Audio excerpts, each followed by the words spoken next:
Waktu 2 menit diberikan bagi tiap peserta untuk menangkap ikan. Mereka juga harus mengenakan daster saat beraksi di kubangan lumpur.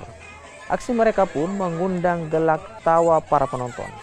Lomba tangkap ikan ini digelar di Desa Panakukang, Kabupaten Goa untuk memeriahkan HUT Kemerdekaan Republik Indonesia. Selain ibu-ibu, peserta lomba tangkap ikan juga diikuti anak-anak. Pemenang lomba ditentukan dari banyaknya jumlah ikan yang ditangkap.